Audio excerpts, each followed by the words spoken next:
बिस्मिल्लाहिर्रहमानिर्रहीम। जैसा कि आपको पता है कि आज हमारा सेकंड लेक्चर है फ़िज़िक्स के हवाले से और चैप्टर नंबर 2 है।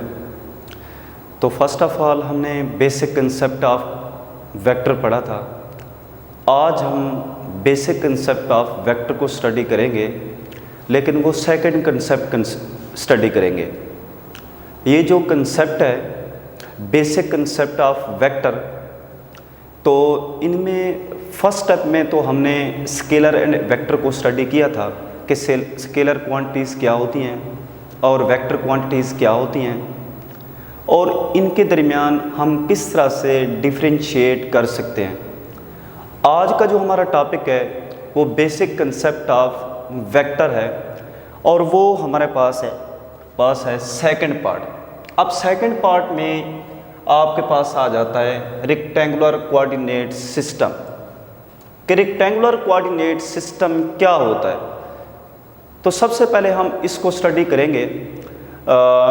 इसको अच्छी तरह स्टडी करने के लिए मैंने सबसे पहले कुछ इसका इंट्रोडक्शन लिखा है ताकि इसके बारे में आपको मैक्सिमम इन्फॉर्मेशन होनी चाहिए। इस वजह से बेसिक कंसेप्ट ऑफ वेक्टर के बारे में जो आज हमारा सेकंड लेक्चर है वो रेक्टेंगुलर कोऑर्डिनेट सिस्टम है कि कोऑर्डिनेट सिस्टम क्या होते हैं और हम इनको किस तरह से स्टडी कर सकते हैं और पीछे इसकी क्या इन्फॉर्मेशन है, कब इनका कंसेप्ट दिया गया और कब इनके ऊपर स्टडी की गई और किस साइंटिस्ट ने इसके ऊपर स्टडी की और कब की। तो इस सारी डिटेल को आज हम इंशाल्लाह एक्सप्लेन करेंगे। तो सबसे पहले हमारे पास है रेक्टेंगुलर कोऑर्डिनेट सिस्टम। इसका अनदर नाम है, इसको हम कहते हैं कार्टेशियन कोऑर्डिनेट सिस्टम। तो सवाल तो पहला यही बनता है कि कार्टेशियन कोऑर्डिनेट सिस्टम क्यों कहते हैं इसको। इसका आंसर यह है कि कार्टेशियन कोऑर्डिनेट सिस्टम इस वजह से कहते हैं क्योंकि कार्टेशियन एक साइंटिस्ट था, उसने इस सिस्टम को जो है ना एक्सप्लेन किया था और इसका नाम रखा था कार्टेशियन कोऑर्डिनेट सिस्टम या फिर इसको कहते हैं रेक्टेंगुलर कोऑर्डिनेट सिस्टम। इसको अच्छी तरह समझने के लिए मैंने इसका थोड़ा इंट्रोडक्शन लिखा है ताकि सारी चीज़ें वाज़ेह क्लियर हो जाए। तकरीबन अबाउट 400 ईयर अगो, 400 साल पहले की बात है। अगर हम कहें तो ये 17वीं सेंचुरी बनती है, 17वीं सदी की बात है। एक साइंटिस्ट था रेनी डिकार्ट्स। रेनी डिकार्ट्स एक फ्रेंच साइंटिस्ट था, एक फ्रांसीसी साइंसदान था। ये एक रूम के अंदर बैठा हुआ था तो अचानक से एक मक्खी जो है ना डांस कर रही थी, जिसको हम कहते हैं हनी बी डांस। तो इसने सोचा कि ये जो मक्खी है ये डांस कर रही है, कभी किस कोने में जाके बैठती है, कभी किस कोने में जाके बैठती है, तो क्यों ना मैं इसकी कोई ना कोई पोजीशन मालूम कर लूँ। इसकी पोजीशन क्या बनेगी, इसकी पोजीशन को फाइंड करने के लिए उसने कोऑर्डिनेट सिस्टम बनाए उस रूम के। हम जिस रूम में खड़े हैं इसमें कितने कोऑर्डिनेट सिस्टम है, ये 2 डायमेंशनल सिस्टम है, 3 डायमेंशनल सिस्टम है। आज हम इसके बारे में स्टडी करेंगे। तो सबसे पहले ये रेनी डिकार्ट्स ने, एक फ्रेंच का साइंटिस्ट था, इसने हनी बी को डांस करते हुए देखा तो एक जो है ना कोऑर्डिनेट सिस्टम की पोजीशन को फाइंड करने के लिए तो इसने जो है ना कोऑर्डिनेट सिस्टम के ऊपर वर्क करना स्टार्ट कर दिया।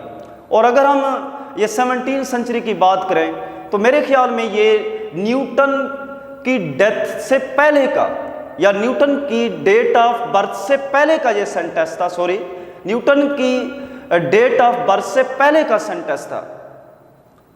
तो इसने जो है ना ये एक फिलासफर था, मैथमेटिशियन था और इसने जो है ना अलजब्रा के ऊपर काफ़ी वर्क किया हुआ था। तो इसलिए इसको काफ़ी अबूर था। एक तो ये फिलासफर था, मैथमेटिशियन था और फिजिक्स था। उसके बाद जो है ना इसने जो है ना इसके साथ मिलकर कार्टेशियन ने खूब वर्क किया और इसने जो है ना किसी भी रूम की या किसी भी जगह की पोजीशन को फाइंड करने के लिए एक सिस्टम मुनक्किद किया, सिस्टम का कंसेप्ट दिया। उस सिस्टम को कहते हैं कार्टेशियन कोऑर्डिनेट सिस्टम या फिर इसको कहते हैं रेक्टेंगुलर कोऑर्डिनेट सिस्टम। अब हम अपने टॉपिक पे आते हैं। अब जो टॉपिक है सबसे पहले अगर हम इसको देखें तो वो सबसे पहले आता है कोऑर्डिनेट एक्सिस, कि कोऑर्डिनेट एक्सिस क्या होते हैं। कोऑर्डिनेट एक्सिस जो होते हैं जिसमें मिसाल के तौर पर मेरे पास जो है ना ये दो लाइंस हैं, मेरे पास दो लाइंस हैं। अब इनको अगर मैं आपस में इस तरह से मिलाता हूं, ये दो लाइंस हैं, एक्स एक्सिस, ये एक्स एक्सिस होगी, हॉरिजॉन्टल लाइन होगी, और ये वाई एक्सिस है जिसको हम वर्टिकल लाइन कहते हैं। अगर हम इनको आपस में इस तरह से इंटरसेक्ट करें, मिलाएं, तो यहां पे एक ओरिजिन बनता है। तो इस ओरिजिन के लिए कि ये हमारे पास एक सिस्टम बन गया है, first quadrant, second quadrant, third quadrant and fourth quadrant. तो कोऑर्डिनेट सिस्टम में ये होगा कि ये जो सिस्टम है, अगर हम कोऑर्डिनेट एक्सिस को यहाँ पे एक्सप्लेन करें, यहाँ पे हमारे पास दो लाइंस हैं, एक एक्स एक्सिस और दूसरा वाई एक्सिस की लाइन है। अगर हम एक्स एक्सिस और वाई एक्सिस के दरमियान देखें तो यहाँ पे हमारे पास जो एंगल बन रहा है वो यहाँ पे भी 90 का बन रहा है, यहाँ पे भी 90 का बन रहा है, नीचे भी 90 का बन रहा है और लेफ्ट साइड पे भी 90 का बन रहा है। अगर आप इन दो लाइनें जो इंटरसेक्ट आपस में हैं और इनकी जो चारों तरफ जो है ना जो एंगल बन रहे हैं वो 90 डिग्री के चारों बन रहे हैं, तो इस वजह से जो कोऑर्डिनेट सिस्टम होता है जिसमें दो लाइनें आपस में इंटरसेक्ट कर रही हों, दो लाइनें आपस में इंटरसेक्ट कर रही हों और वो दोनों लाइनें एक दूसरे के परपेंडिकुलर हों, तो उसको आप क्या कहते हैं, कोऑर्डिनेट एक्सिस कहते हैं। अब कोऑर्डिनेट एक्सिस को हम इस तरह से डिफाइन करेंगे, when two lines are intersect perpendicular to each other is called coordinate system. तो इसको मैं डिफाइन कर लूंगा, when two lines are perpendicular to each other या intersect to each other is called coordinate system. तो coordinate system जो है तो इसको मैं डिफाइन कर लूंगा, when two lines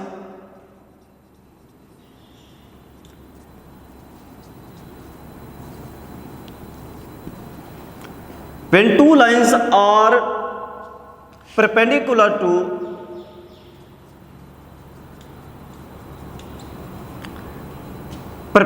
to each other is called coordinate axis। अब इसमें आ जाता है ओरिजिन, कि ओरिजिन क्या होता है। इसको हम फिगर के थ्रू, डायग्राम के थ्रू भी देखेंगे, लेकिन फिलहाल हम इसको डिफाइन कर लेते हैं कि ओरिजिन क्या होता है। हाँ जी, ओरिजिन वहां पे बनता है जहां पे मिसाल के तौर पर हमारे पास एक्सिस हैं, एक्स एक्सिस है, वाई एक्सिस है, एक्स एक्सिस है, वाई एक्सिस है एंड जी एक्सिस है। अब ये तीनों एक्सिस जहां पे मिलते हैं, इंटरसेक्ट करते हैं, उसको आप ओरिजिन कहते हैं। तो इसको मैं डिफाइन कर लूंगा, when all the axis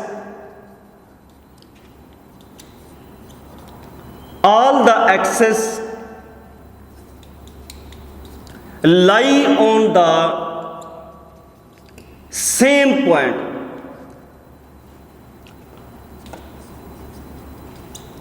is called origin। origin it is denoted by O। Origin को आप O से डिनोट करते हैं। उसके बाद हमारे पास आ जाता है, हम आ जाते हैं कार्टेशियन कोऑर्डिनेट सिस्टम के ऊपर, कि कार्टेशियन कोऑर्डिनेट सिस्टम क्या होता है। तो कार्टेशियन कोऑर्डिनेट सिस्टम जो हमारे पास है, अगर हम इसको डिफाइन करें तो हमारे पास ये कार्टेशियन कोऑर्डिनेट सिस्टम कुछ इस तरह से डिफाइन होगा कि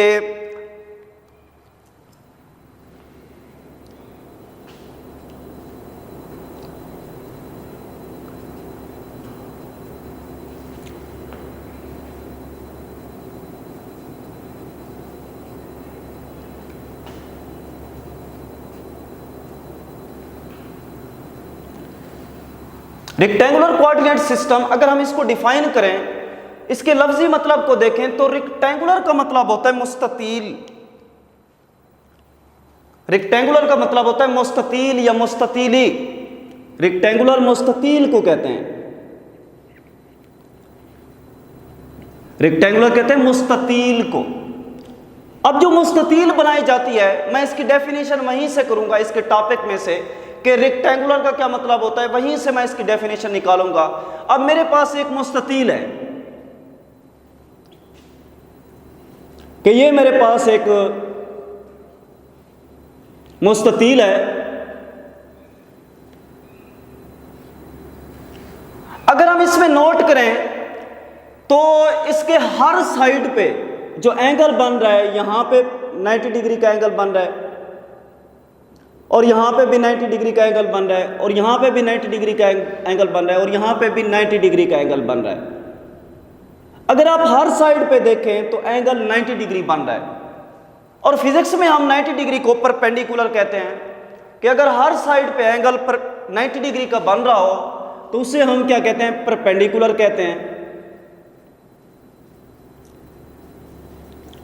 अब अगर इसमें देखें हम तो चार साइडें, चारों साइड पे जो एंगल जो बन रहा है वो 90 डिग्री बन रहा है। अगर 90 डिग्री बन रहा है तो वो एक दूसरे के, ये फर्स्ट लाइन है वाई एक्सिस और ये एक्स एक्सिस है, इनके दरमियान एंगल जो है वो 90 डिग्री बन रहा है। यानी कि एक्स एक्सिस और वाई एक्सिस के साथ जो लाइनें मिल रही हैं ये एक दूसरे के साथ परपेंडिकुलर हैं, तो इस वजह से इन पे जो एंगल बनेगा वो 90 डिग्री बनेगा। और अगर हम ऊपर देखें तो ये एक्स एक्सिस है और ये वाई एक्सिस है, यहाँ पे भी एंगल 90 डिग्री बन रहा है, ये भी एक दूसरे के साथ परपेंडिकुलर होंगी। इसी तरह से हम इनको देखें, ये भी एक दूसरे के साथ परपेंडिकुलर हैं, ऊपर देखें ये भी एक दूसरे के साथ परपेंडिकुलर हैं। तो इस वजह से हम कहते हैं when two or more lines, जब दो या दो से ज्यादा लाइनें एक दूसरे के साथ इंटरसेक्ट कर रही हूं, मिल रही हूं, तो उनके दरमियान जो एंगल बनता है वो 90 डिग्री बनता है, और 90 डिग्री को हम परपेंडिकुलर कहते हैं। तो इस वजह से हम इसको डिफाइन करेंगे, when the set of 2 or 3 lines mutually perpendicular to each other is called rectangular coordinate system. तो मैं इसको डिफाइन कर लूंगा, the set of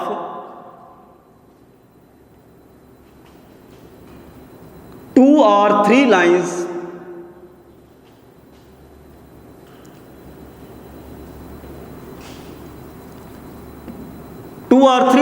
mutually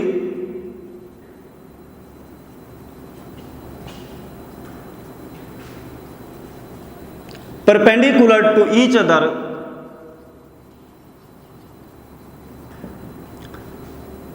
at that point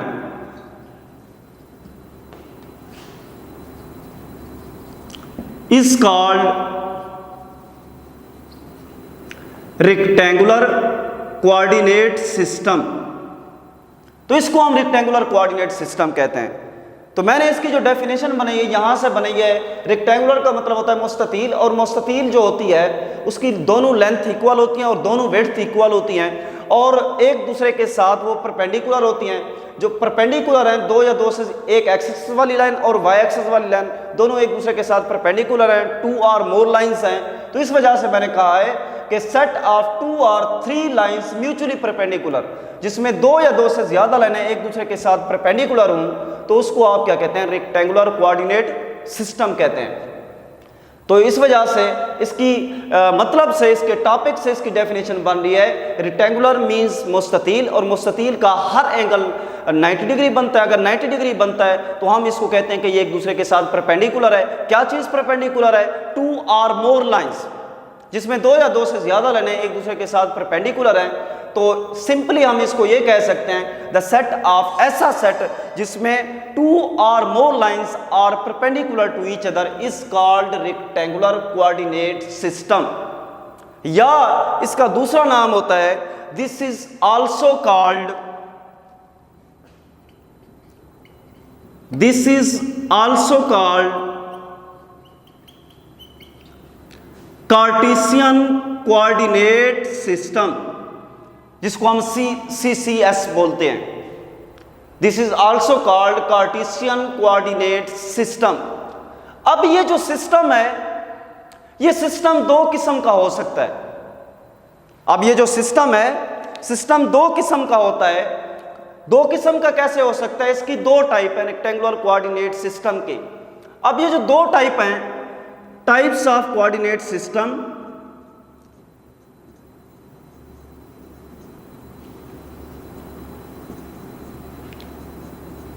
types of rectangular coordinate system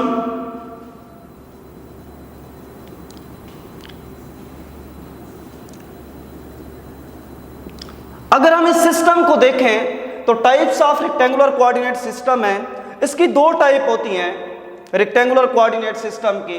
ji first जो type है उसको हम 2 dimensional rectangular coordinate system कहते हैं। 2 डायमेंशनल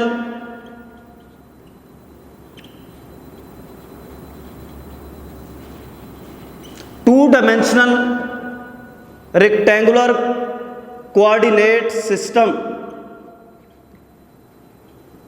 और दूसरी जो टाइप है इसको आप कहते हैं 3 dimensional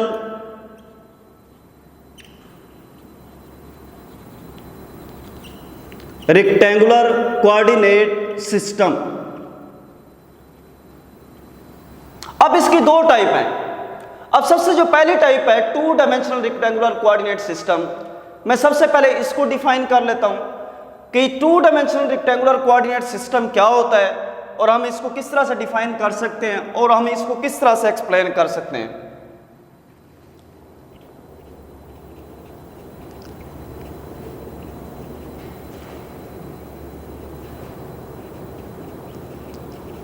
two dimensional rectangular coordinate system, 2 dimensional rectangular coordinate system क्या होता है, 2 डायमेंशनल सिस्टम क्या होता है। हाँ जी 2 डायमेंशनल सिस्टम, इसमें आपके पास एक एक्स एक्सिस आ जाता है और दूसरा वाई एक्सिस आ जाता है। एक आपके पास एक्स एक्सिस और दूसरा वाई एक्सिस, तो ये 2 डायमेंशनल कोऑर्डिनेट सिस्टम है। इसमें कितने एंगल बनते हैं ये भी एक्सप्लेन करते हैं और इसी हिसाब से हम 2 डायमेंशनल सिस्टम को ड्रा किस तरह से कर सकते हैं इसको भी करते हैं और इसको डिफाइन किस तरह से करना है। तो ऐसा सिस्टम जिसमें सिर्फ और सिर्फ 2 लाइनें इंटरसेक्ट कर रही हूं, 2 लाइनें आपस में परपेंडिकुलर हूं, उस सिस्टम को आप 2 डायमेंशनल सिस्टम कहते हैं। क्योंकि इसके टॉपिक से ही लग रहा है कि अगर आप देखें तो इसका 2 है, 2 से मुराद 2 लाइंस। ऐसा सिस्टम जिसमें 2 लाइनें एक दूसरे के साथ परपेंडिकुलर हूं, उस सिस्टम को आप 2 डायमेंशनल सिस्टम कहते हैं। If the system consist of only 2 perpendicular lines, if the system consist of only 2 perpendicular lines is called 2 dimensional coordinate system. If the system consists of only 2 lines is called 2 dimensional coordinate system. तो मैं इसको define कर लूंगा सबसे पहले।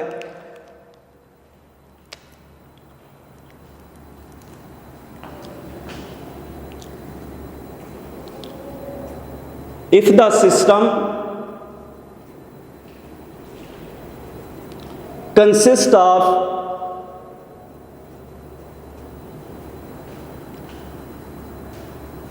only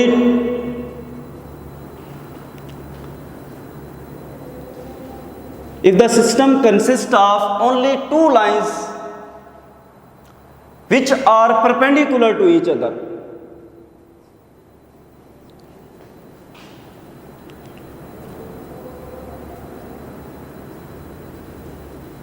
which are perpendicular to each other is called 2 dimensional rectangular coordinate system. अब वो 2 लाइनें कौन सी हैं? मिसाल के तौर पर एक हमारे पास होता है एक्स एक्सिस और दूसरा हमारे पास होता है वाई एक्सिस। ये मेरे पास आ गया वाई एक्सिस आ गया और इसके साथ ये मेरे पास है एक्स एक्सिस और ये मेरे पास ओरिजिन आ गया एक्स एक्सिस और ये मेरे पास है वाई एक्सिस। अब अगर इनके दरमियान हम कोई वेक्टर ड्रा करें तो मेरे पास एक वेक्टर अगर मैं यहां पे ड्रा करूं तो वेक्टर जो मेरे पास आ जाएगा, फर्ज क्या मेरे पास वेक्टर ए है, तो मैं यहां पे एक वेक्टर ड्रा कर लेता हूं वेक्टर ए। ये मेरे पास वेक्टर ए है, वेक्टर ए मैंने इनके दरमियान ड्रा कर लिया। अब मैंने ओरिजिन से स्टार्ट होना है, मैंने जो है ना वेक्टर ए, फर्ज के मेरे पास ये पॉइंट पी है, मैंने P तक पहुंचना है, ओरिजिन से स्टार्ट होना है, ओरिजिन से स्टार्ट मैंने लेना है और पॉइंट P तक पहुंचना है मैंने।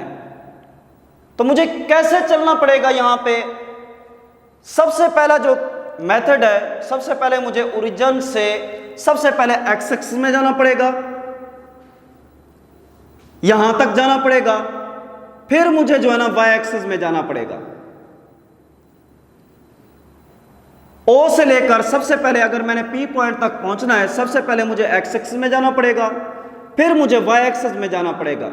अब मैं यहां पे पॉइंट के नाम देता हूं। अगर ये ओरिजिन है, ओ पॉइंट है, तो मिसाल के तौर पर ये एम पॉइंट है। अब मैंने एम से पी की तरफ जाना है और ओ से एम की तरफ, तो मेरे पास अगर मैंने 2 डायमेंशनल सिस्टम में पॉइंट शो करने हैं तो मुझे क्या करना पड़ेगा?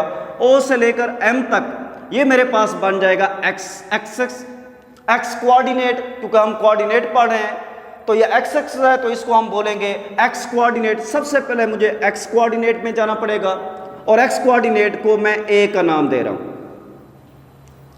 फिर मुझे एम से लेकर पी तक, फिर मुझे वाई कोऑर्डिनेट एक्सिस में जाना पड़ेगा, तो वाई एक्सिस में जाना पड़ेगा, तो इसको हम कहते हैं वाई कोऑर्डिनेट सिस्टम को मैं बी का नाम दे देता हूं और इस पॉइंट के आगे मैं लिख देता हूं ए वाओ बी। तो ये मेरे पास 2 डायमेंशनल सिस्टम आ गया।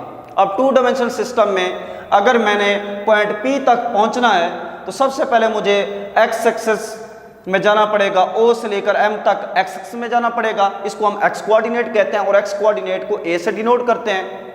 फिर अगर मैंने एम से पी तक पहुंचना है, पी पॉइंट तक पहुंचना है, तो इसको हम वाई एक्सिस कहते हैं और इसको हम कहते हैं वाई कोऑर्डिनेट सिस्टम और इसको हम बी से डिनोट करते हैं और इन दोनों को हम पी पॉइंट के आगे लिख देंगे ए वाओ बी। ये हमारे पास कोऑर्डिनेट एक्सिस हैं और इसको हम 2 डायमेंशनल सिस्टम कहते हैं और 2 डायमेंशनल सिस्टम के अंदर ए वाओ बी आ गया।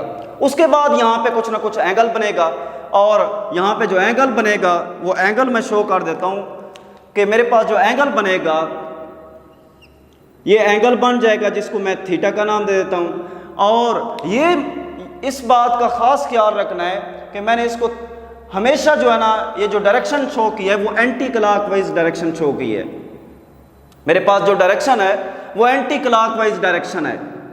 उसकी रीज़न ये है, क्लॉकवाइज मैंने क्यों नहीं शो की, उसकी रीज़न ये है कि जब आप किस सिस्टम के अंदर होते हैं कि वो सर्कुलर पाथ हो तो उसके लिए जो ना अगर आपने उस सिस्टम को पॉजिटिव रखना होता है तो आपको जो डायरेक्शन लेनी पड़ती है वो एंटी क्लॉकवाइज डायरेक्शन लेनी पड़ती है। इस वजह से मैंने जो एंगल बनाया है यहाँ पे थीटा लिया है वो एंटी क्लॉकवाइज में बनाया है। उसके बाद लास्ट मेरे पास है कि 3 डायमेंशनल कोऑर्डिनेट सिस्टम क्या होता है।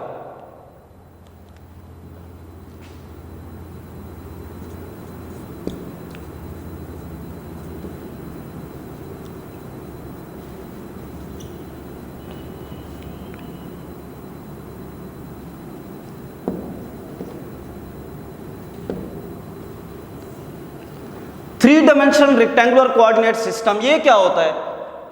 हाँ जी, अभी हमने पढ़ा है कि 2 डायमेंशनल रेक्टेंगुलर कोऑर्डिनेट सिस्टम। यहां पे मैंने कहा है if the system consist of only 2 lines, ऐसा सिस्टम जो सिर्फ 2 लाइंस पर मुश्तमिल हो और वो दोनों लाइनें एक दूसरे के साथ परपेंडिकुलर हों, तो ओनली 2 लाइंस। और ये 3 डायमेंशनल सिस्टम है तो यहां पे 3 लाइंस होंगी, x axis, y axis and z axis.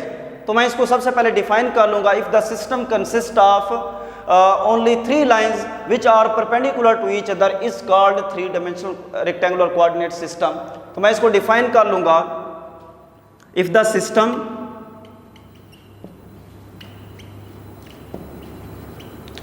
Consist of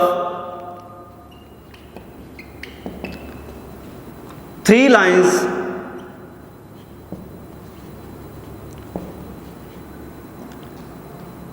the lines are mutually perpendicular to each other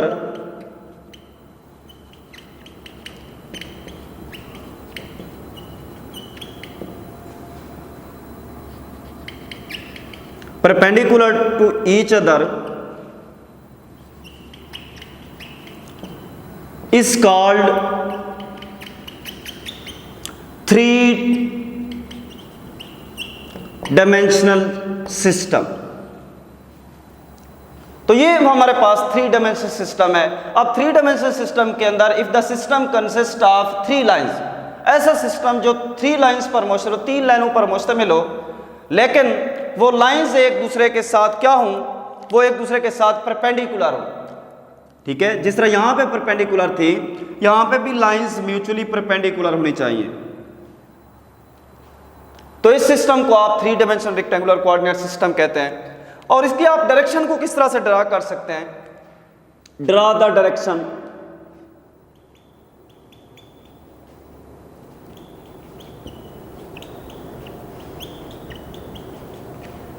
और इसकी डायरेक्शन क्या होगी, हम यहां पे डायरेक्शन में हमने कहा है कि थ्री डायमेंशनल सिस्टम है, तो यहां पे तीन लाइंस ले लेंगे या तीन एक्सिस ले लेंगे, x axis, y axis and z axis.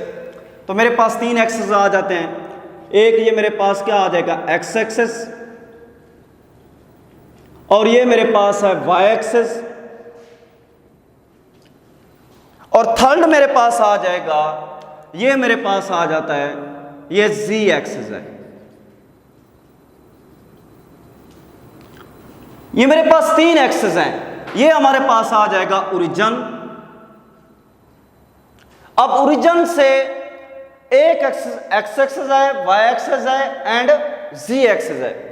अब मिसाल के तौर पर मैं इसके अंदर कोई पॉइंट चूज कर लेता हूं कि मैंने इस पॉइंट तक एम पॉइंट तक पहुंचना है या पी पॉइंट तक पहुंचना है, तो मुझे क्या करना पड़ेगा, मुझे एक स्ट्रेट लाइन ड्रा करनी पड़ेगी, एक वेक्टर कोई जिसकी डायमेंशन डी है, डिस्टेंस डी, वो मैंने ड्रा कर ली है, यानी कि इसके पॉइंट तक पहुंचने की जो मैग्नीट्यूड है वो मैंने डी रख दी है।